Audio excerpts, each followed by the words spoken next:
भैया। ओ हो।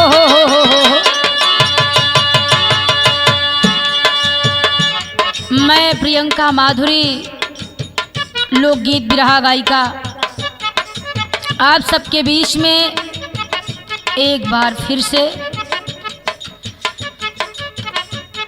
द्वारिकाधीश, गरीबों के मसीहा माननीय नेताजी के लिए एक श्रद्धांजलि गीत लेकर के प्रस्तुत हुई हूँ। आशा है कि आप लोगों का प्यार आशीर्वाद हमेशा की तरह इस गीत में भी मिलेगा। और इस गीत को मैं दिल से गा रही हूँ, आप लोग दिल से सुनिएगा। यही मेरी आरजू है, यही विनती है आप लोगों से। गीत के बोल पर जरा गौर करिएगा। हमारे कवि जी ने क्या लाइन दिया है, बड़ी खूबसूरत लाइन दिया है। क्या लाइन है भैया?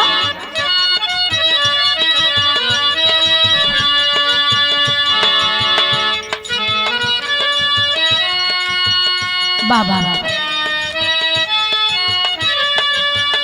रो रही है धरा,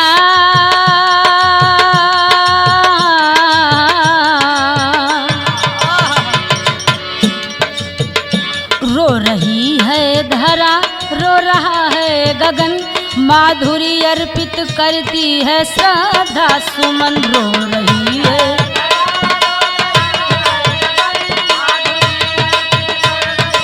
श्रद्धा सुमन रो रही है धरा।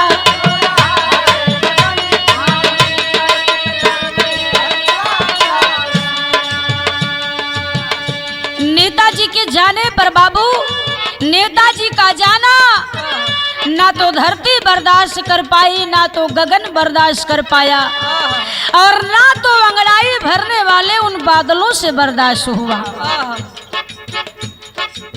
अगली लाइन पर गौर फरमाइएगा। धूल का फूल जाने क्यों कुम्हिला गया,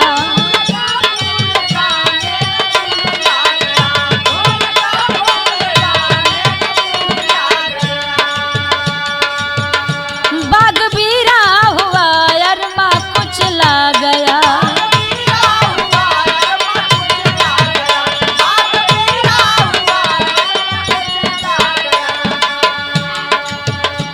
ये बगिया बीरा हो गई नेताजी के चले जाने पर मेरे साथियों, ये बगिया बीरा हो गई।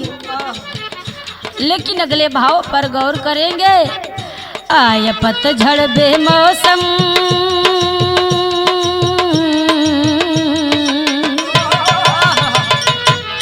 आय पतझड़ बेमौसम उदासा चमन। गौर करते रहिएगा लाइनों पर। आय पतझड़ बेमौसम उदासा चमन, माधुरी अर्पित करती है श्रद्धा सुमन। जय हो जय हो।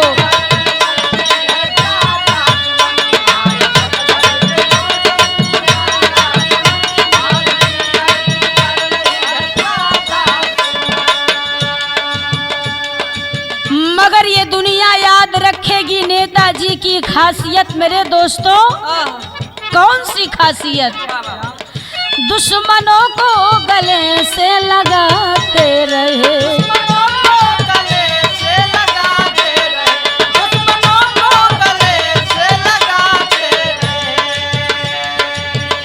राजनैतिक धर्म को निभाते रहे।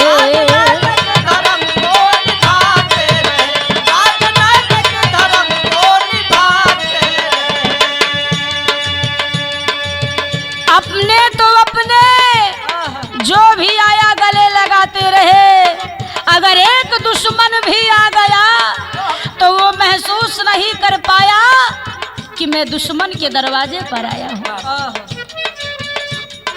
वाकई में नेताजी क्या थे। दुश्मन कभी महसूस नहीं कर पाया, जान नहीं पाया कि मैं कहाँ आया हूँ। दुश्मन को भी गले से लगाया, मित्र बनाया और ऊंचा स्थान देने का काम किया। दुश्मन से भी उनकी मृत्यु बर्दाश्त नहीं हुई मित्रों, उसके भी आंख में आंसू छलक ही पड़ा। इसीलिए कहना है क्या भैया, धरती पुत्र को हिंद करता है नमन,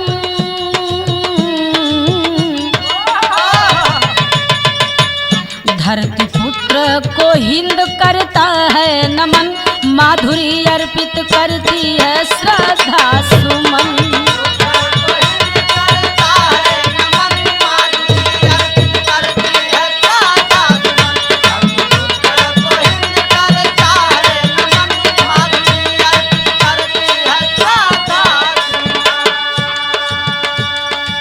लेकिन अब जो मैं लाइन बोलने जा रही हूँ, गाने जा रही हूँ मेरे दोस्तों, मेरे साथियों, उस पर गौर करिएगा। मेरा ही नहीं, पूरे देश का दिल रो पड़ा, रो रहा है। जो भी नेताजी को मानते थे, लेकिन कहना है क्या, रक्षा मंत्री बने पास या डर किए। जय हो जय हो। वे शहीदों की मैयत को गौरव दिए,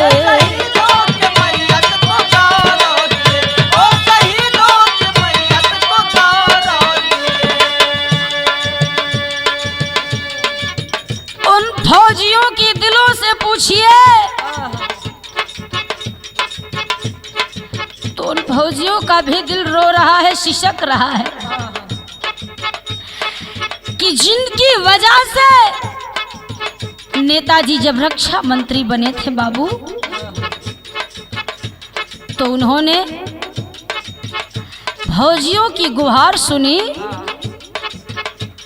और फौरन लागू करवाया कि आज से जो भी हमारे देश का फौजी जवान सरहद पर शहीद होगा, सम्मान सहित उसकी डेड बॉडी उसके घर तक पहुंचाया जाएगा। और आज अगर शहीदों की डेड बॉडी सम्मान के साथ तिरंगे में लिपटी हुई दरवाजे तक आती है, तो द्वारिकाधीश गरीबों के मसीहा माननीय नेताजी की देन है। फौजी रो रहे हैं, फौजियों का दिल रो पड़ा, उनका परिवार रो पड़ा कि हमारे नेता नहीं, हमारे तो भगवान चले गए। इसलिए कहना है, रक्षा मंत्री बने पास या डर किए।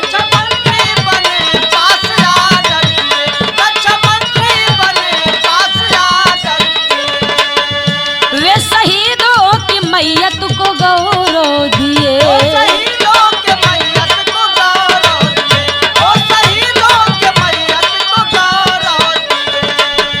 लाश आती है घर,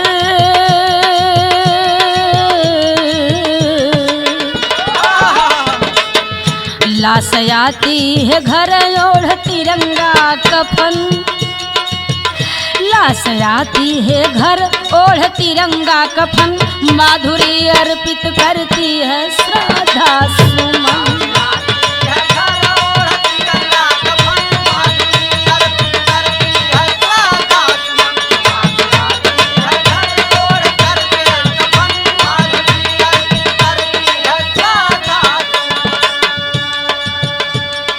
इस बात को इतिहास कभी भूल नहीं सकता और ना ही दुनिया को भूलने देगा। अगली लाइन पर गौर फरमाएंगे मेरे साथियों। गांव में पिछड़ो दलितों का प्रधान है,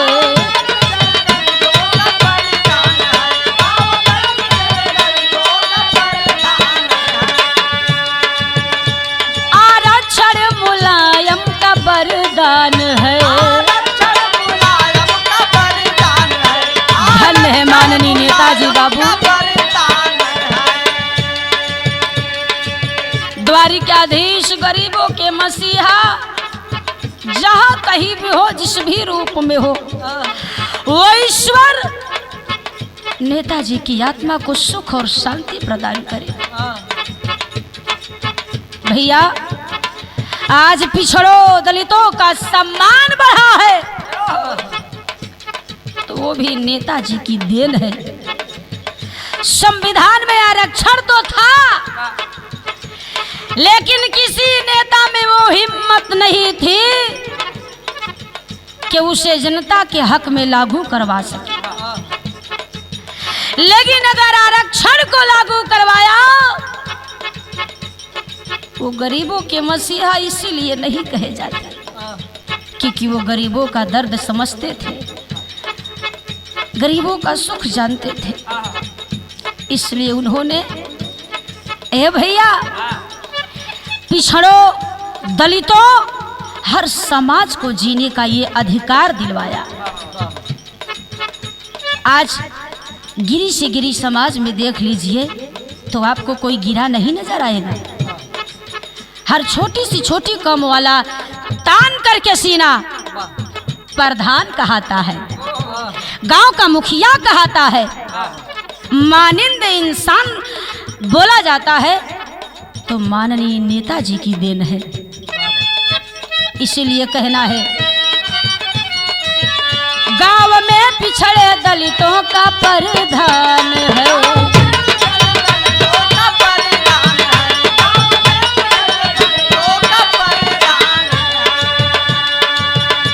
आरक्षण मुलायम का वरदान है।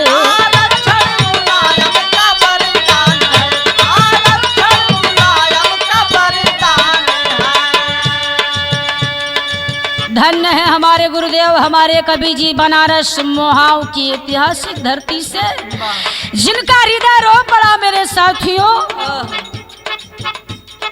और उन्होंने इस गीत को लिखा। कोई भी समाज इस बात को कभी नहीं भूल सकता। क्या नहीं भूल सकता? आय हाय हाय जिया भैया, कैसे भूलेगी बिटिया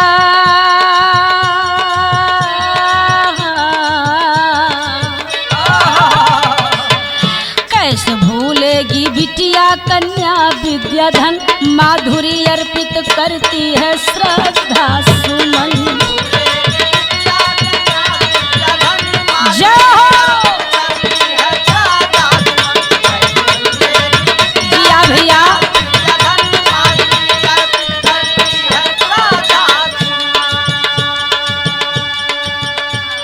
जाति देख करके कन्या विद्याधन नहीं मिला, बिरादरी देख करके कन्या विद्याधन नहीं मिला, हर वर्ग की बेटी को कन्या विद्याधन मिला।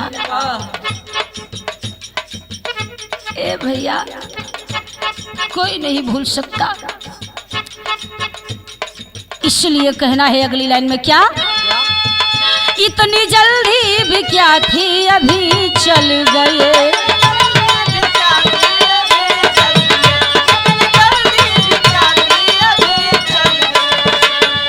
बेसहारों के सपने सभी जल गए।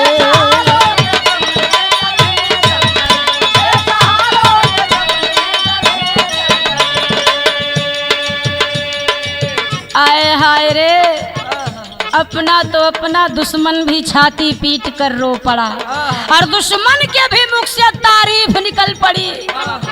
वाकई में दूसरा नेता कोई नहीं होगा। नयन निर्झन बने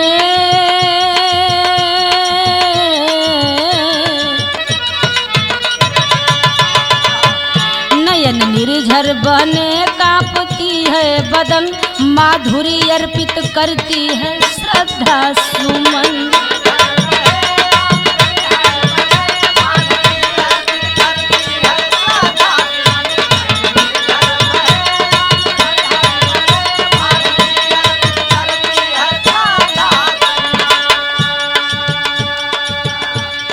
लेकिन माननीय नेताजी ने जाने से पहले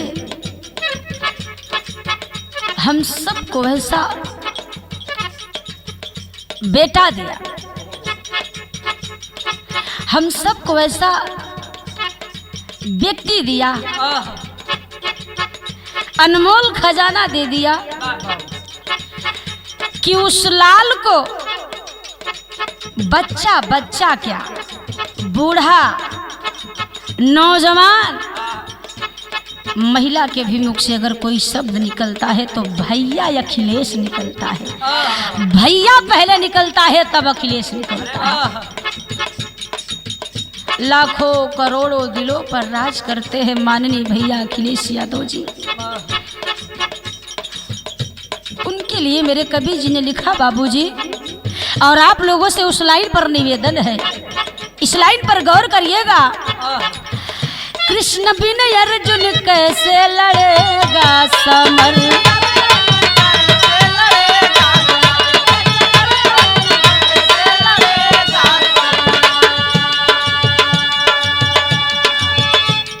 कृष्ण बिन अर्जुन कैसे लड़ेगा समर। कृष्ण तो चले गए, अर्जुन अकेले रह गए। तो अर्जुन का काम समाज को करना है, आपको करना है। अर्जुन अकेले हैं, कृष्ण चले गए, तो कृष्ण का काम अर्जुन का साथ निभाने के लिए आपको करना है। कुछ भी हो जाए भैया अखिलेश का साथ मत छोड़ना मेरे दोस्तों, मेरे मित्रों, मेरी बहनों, मेरे भाइयों, यही निवेदन है। अरे कृष्ण बिन अर्जुन कैसे लड़ेगा,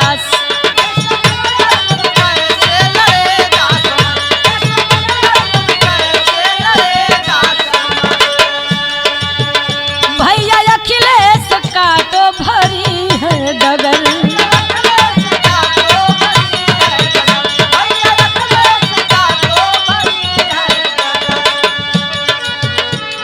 सब अपना अपना शोक जता रहे हैं, अपनी अपनी वेदना बता रहे हैं, लेकिन उस लाल से किसी ने नहीं पूछा, उस बेटे से किसी ने नहीं पूछा कि मेरे लाल, नेताजी तो चले गए, तेरे ऊपर क्या बीत रही है। लेकिन बाप को खोने का गम बेटा ही बता सकता है। अखिलेश भैया का चेहरा देख लेना मेरे दोस्तों,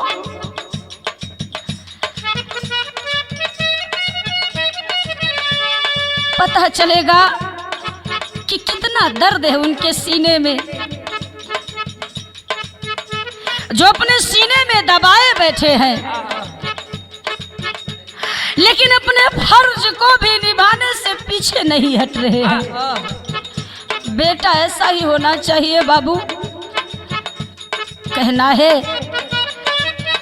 बिन हनुमत ना होगा लंका का दहन,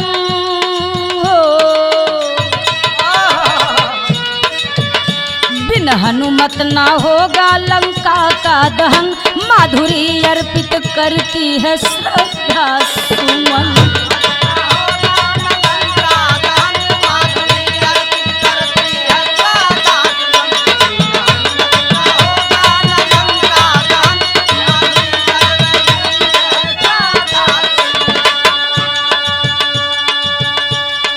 इतनी कम उम्र में नेताजी ने आपको मुख्यमंत्री दे दिया, अपना लाल दे दिया, अपना बेटा दे दिया, और अखिलेश भैया ने जो भी कार्य किया आपके सामने है, कोई पीठ पीछे नहीं है। अब मैं क्या बताऊं मेरे दोस्तों, अगली लाइन पर गौर करेंगे। कुछ भी हो जाए भैया अखिलेश का साथ मत छोड़िएगा। काल के गाल में सबको जाना ही है,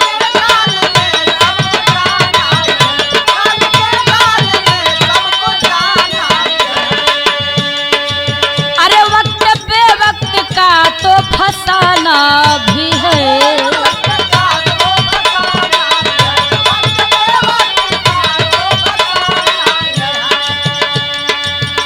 रचना राजेंद्र करता,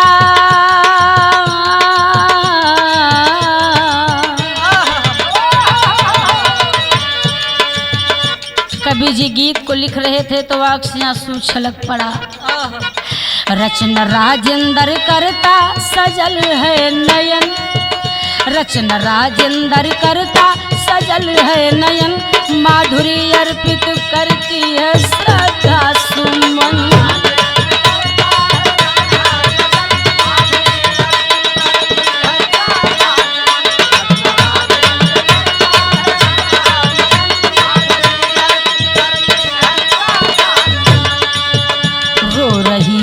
धरा रो रहा है गगन, रो रही है धरा, रो रहा है गगन, माधुरी अर्पित करती है श्रद्धा सुमन।